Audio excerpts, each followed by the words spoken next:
जोहार साथियों क्या होगा अगर सरकार, कोई भी सरकार बिना किसी कानून के आधार पर आपके ऊपर हजारों टैक्स लाद दे या फिर टैक्स आपसे वसूलना प्रारंभ कर दे। राइट, क्या कोई अधिकारी अपने मनचाही दरें या फिर रेट फिक्स कर सकता है? सुप्रीम कोर्ट ने यहां पर आर्टिकल 265 के बारे में कितनी गजब की चीज बोली है वो आपको हर किसी को यहां पे समझने की जरूरत है। हर एक भारत के नागरिक होने के नाते हमें यह चीज पता होना कंपलसरी है। राइट, इसलिए यहां पर इस वीडियो को ध्यान से देखना शुरुआत से लेकर एंड तक। और आर्टिकल 265 एक बहुत ही गजब का आर्टिकल है, बहुत ही गजब की पावर है, तो इसको ध्यान से समझ लें, सीख लें, ताकि आपको हो सकता है कभी ना कभी किसी न किसी मोड़ पे अच्छी तरीके से वो काम आ जाए। दोस्तों यहां पर अगर ध्यान दें तो कोई भी अधिकारी, कितना भी बड़ा अधिकारी है, वो अपने हिसाब से कोई भी रेट या कोई भी दर है, जो कर की दर होती है, वो फिक्स नहीं कर सकता है। राइट, क्योंकि यहां पर आर्टिकल 265 सरकारों को साफ साफ यहां पर संदेश देता है, क्या साफ तरीके से कहता है कि किसी भी प्रकार से अपने मन से या फिर बिना किसी कानून के आधार पर कोई भी जो रेट है, कोई भी टैक्स है, वो आप नहीं लगा सकते हैं। साथियों यह अनुच्छेद भारत की कर व्यवस्था की रीढ़ की हड्डी है, जो वित्तीय न्याय और संविधान की सर्वोच्चता को बनाए रखने का काम करता है। राइट, तो इस तरीके से दोस्तों यहां पर आते हैं और आगे बढ़ते हैं, और आइए दोस्तों यहां पर समझते हैं कि आर्टिकल 265 की जो गहराइयां हैं वो क्या है। उनकी गहराइयों में जाकर, डेप्थ में जाकर अच्छी तरीके से एक एक पॉइंट को खंगोलते हैं, वो समझने की कोशिश करते हैं, ताकि इस सिस्टम को हम समझ पाए सही तरीके से। और खासकर वे जागरूक युवा जो किसी न किसी संगठन से जुड़े हुए, पॉलिटिक्स से जुड़े हुए हैं, या फिर किसी न किसी कॉम्पिटिटिव एग्जाम की तैयारी कर रहे हैं। राइट, तो ध्यान से इस वीडियो को देखना है शुरुआत से लेकर एंड तक, और आर्टिकल 265 की पूरी हकीकत को समझना है। सुप्रीम कोर्ट की जो पावर है इस पर, उसको समझना है। तो आइए दोस्तों यहां पर इस सबसे महत्वपूर्ण अनुच्छेद 265 की गहराइयों में उतरते हैं और इसकी जो हकीकत है उसको समझते हैं कि किस तरीके से यह हमारे अधिकारों की रक्षा करता है, एक इंसान को प्रेशराइज होने से, सरकार के दबावों से निकालने का काम करता है। तो इस तरीके से यहां पर हमें देखना है कि किस तरीके से यह हमारे अधिकारों की रक्षा करता है, सुरक्षा करता है। राइट, तो इसमें सबसे पहला वाला सबसे इंपॉर्टेंट जो पॉइंट आता है वो ये है कि what is article 265, what is article 265 यानी अनुच्छेद 265 क्या है। दोस्तों यहां पर आर्टिकल 265 यहां पर यह कहता है कि कोई कर विधि द्वारा स्थापित किए बिना न ही लगाया जाएगा और न ही वसूला जाएगा। अर्थात इसका मतलब क्या है, तो दोस्तों इसका सीधा सीधा मतलब यह है कि कोई भी टैक्स मान लो किसी सरकार को लगाना है तो सबसे पहले कानूनी पक्ष को देखना होगा, और संविधान में जो बातें लिखी है, संवैधानिक जो कानून है, उसके आधार पर ही लगा सकते हैं। अर्थात यहां पर क्या है, मतलब यह है कि कोई भी कर वसूलेगा, कोई भी सरकार वसूलेगी तब वसूलेगी जब किसी न किसी कानून के तहत वो काम करती है। क्लियर है, या फिर संविधान के किसी भी कानून के द्वारा वो समर्थित हो। मतलब ये है कि कानून जो अपना जो संविधान है वो समर्थन देता है कि हाँ इस कानून के तहत आप ये जो कर है, टैक्स है, ये वसूल सकते हैं। क्लियर है, तो इस तरीके से यहां पर ये बोला है। फिर यहां पर अगला जो सबसे इंपॉर्टेंट पॉइंट आता है कि कोई भी मानसिक सरकार को अगर टैक्स वसूलना है और वो उसके लिए कोई भी कानून नहीं है, तो सबसे पहले संसद से या फिर राज्य की विधानमंडल से उसको कानून को पारित करवाना होगा, और फिर उस कानून के आधार पर टैक्स को लगाया जा सकता है। राइट, तो इस तरीके से जैसे फॉर एग्जांपल के लिए हम ले लें कि जीएसटी जब लागू किया गया था, तो जीएसटी के लिए 2017 में कानून बनाया गया और उसी के आधार फिर जीएसटी को लागू किया गया। राइट, तो इस तरीके से 2017 का जो मामला है जीएसटी वाला, इसको आप अच्छी तरीके से समझ सकते हैं। लेकिन दोस्तों यहां पर अभी प्रेजेंट टाइम में हम देखेंगे तो प्रेजेंट टाइम में आर्टिकल 265 यानी 265 का सरकार के द्वारा बहुत बड़ी मात्रा में यहां पे उल्लंघन किया जाता है। इसका पूरी तरीके से उल्लंघन किया जाता है, हनन किया जाता है। किस तरीके से कि कानून के आधार पर टैक्स लगाने का जो उनको छूट है, लेकिन उसके बावजूद भी यहां पर क्या करते हैं कि उस कानून का इतना उल्लंघन करते हैं कि जनता के ऊपर अपने मनमानी तरीके से टैक्स लगा देते हैं। राइट, मतलब यह है कि जनता के अधिकारों को, उनके जो आर्टिकल जो 21 में जो अधिकार देता है जीवन जीने का अधिकार, उसको पूरी तरीके से प्रेशराइज करने का काम करते हैं। इसीलिए यहां पर विपिन सर के द्वारा एक बात कही गई थी जो आपने सुना होगा, लेकिन प्रेजेंट टाइम में यहां पर यह है, इनको मदर टेरेसा क्यों कहा, विपिन सर ने ऐसा क्यों कहा कि मदर टेरेसा, मतलब यह है कि इन्होंने ये कसम खा ली है कि किसी भी हालत में जो नॉर्मल जनता है, आम जनता है, उनके ऊपर इतने टैक्स लगाएंगे कि वो पॉपकॉर्न खरीदने के लिए भी 10 बार उसको सोचना पड़ेगा। राइट, पॉपकॉर्न के ऊपर भी अलग अलग टाइप के जो टैक्स है वो लगा दिए गए हैं, जैसे कि नमकीन पॉपकॉर्न के ऊपर अलग टैक्स होगा, सामान्य पॉपकॉर्न के ऊपर अलग टैक्स होगा। राइट, इस तरीके से यहाँ पे टैक्स लगाए हैं, इसीलिए यहाँ पर इनको ये बोला गया मदर टेरेसा। एक मदर टेरेसा थी जो इंसानियत के लिए काम करती थी, इंसान को मतलब एक प्रकार से एक समाज के विकास के लिए काम करती थी, और जो जीवन है, नॉर्मल इंसान है, उनको उनके उत्थान के लिए काम करती थी। लेकिन यहाँ पर इसका उल्टा जस्ट है ये कि जो नॉर्मल इंसान है उनको एकदम दबा दो इतना कि वो ऊपर उठ ही ना पाए। क्लियर है, तो इस तरीके से यहाँ पर ये काम प्रेजेंट टाइम में हो रहा है और आर्टिकल 265 का पूरी तरीके से उल्लंघन हो रहा है। कि आर्टिकल 265 से जुड़ा हुआ एक सबसे महत्वपूर्ण पॉइंट ये कि 7वीं अनुसूची यानी 7th शेड्यूल जो कि आर्टिकल 265 की तरह ही काम करता है और आर्टिकल 265 के आधार पर काम करता है। कैसे? तो यहां पर अनुसूची 7 को हम देखें या 7th शेड्यूल को देखें तो उसमें एक यहां पर होता है संघ सूची होता है, एक राज्य सूची होता है और एक यहां पर होती है समवर्ती।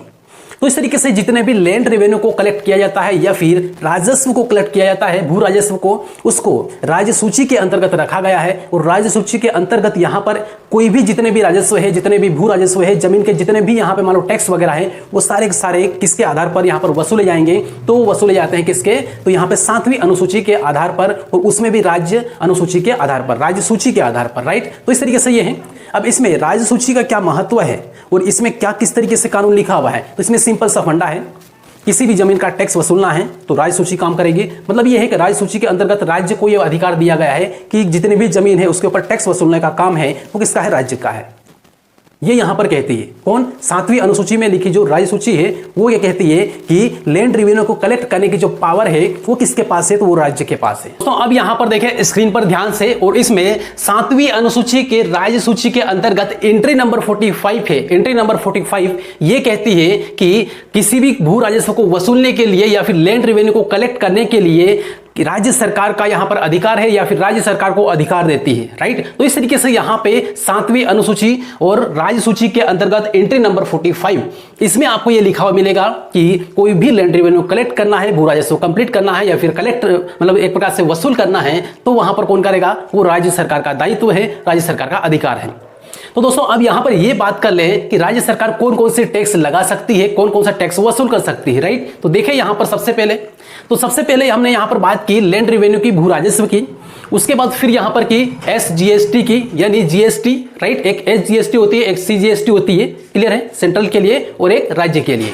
उसके बाद में फिर यहां पर देखें आगे तो जितने भी बिजली टैक्स हैं, राइट। बिजली टैक्स कौन? तो सरकार के हाथ में है। और उसके बाद फिर यहां पर आगे देखें तो इससे बहुत सारे टैक्स है जो आपको स्क्रीन पर आपको दिखाई देंगे। तो स्क्रीन पर ध्यान से देखें और फिर समझें।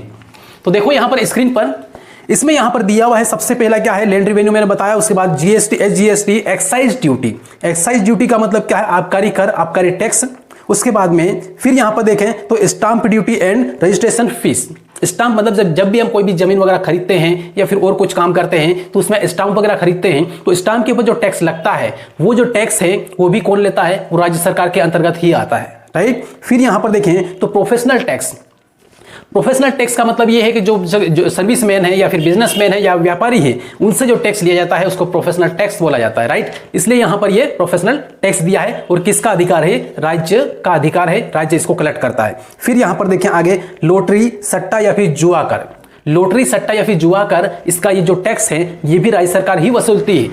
इसका मतलब सीधा मतलब ये है कि सरकार लॉटरी को प्रमोट करती है या फिर लॉटरी या जुआ वगैरह ये सारा सब कुछ है, इनसे टैक्स ले रही, मतलब क्या है कि वो उनको संचालित कर सकती है, करती है या होने देती है, क्लियर है। तो इस तरीके से यहाँ पे जुआ या फिर लॉटरी का जो टैक्स है वो वसूलने का काम राज्य सरकार का है, क्लियर है।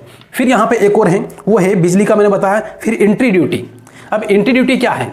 तो एंट्री ड्यूटी का सीधा सीधा मतलब ये है कि कोई मान लो कि कोई मूवी वगैरह आती है उसके ऊपर टैक्स लगता है, या फिर मनोरंजन के लिए कोई भी सीरियल वगैरह है आप चल रहे टीवी पे देख रहे हैं उसमें भी आप उसका रिचार्ज वगैरह करवाते हैं तो उसमें भी टैक्स लगता है, क्लियर है। तो इस तरीके से यहाँ पे मनोरंजन टैक्स वगैरह है, ये सारे सब कुछ टैक्स है, ये क्या है? ये एंट्री ड्यूटी के अंतर्गत आता है, क्लियर है। तो ये यहां पर हुआ किसका? राज्य सरकार का। और राज्य सरकार आर्टिकल 265 के तहत 265 का पालन करते हुए इन सारे टैक्स को वसूल कर सकती है। दोस्तों अब यहां पर एक सबसे महत्वपूर्ण जो पॉइंट आता है वो आपको हर किसी को जानने की जरूरत है क्योंकि इस पॉइंट से हर कोई गुजरता है, राइट। यहां पर बोला है इंडियन स्टाम्प एक्ट। मतलब यहां पे क्या है कि इंडियन स्टाम्प एक्ट 1899। यहां पर ऐसे बहुत सारे ऐसे लोग हैं जो ये नहीं जानते हैं कि जिस टाइम से, जिस दिन से वो जमीन खरीदने की बात करते हैं या फिर जमीन खरीदने के लिए पहला कदम उठाते हैं, सरकार उसी दिन आपसे टैक्स ले लेती है, उसी दिन से आपके ऊपर टैक्स लगा देती है। किस तरीके से?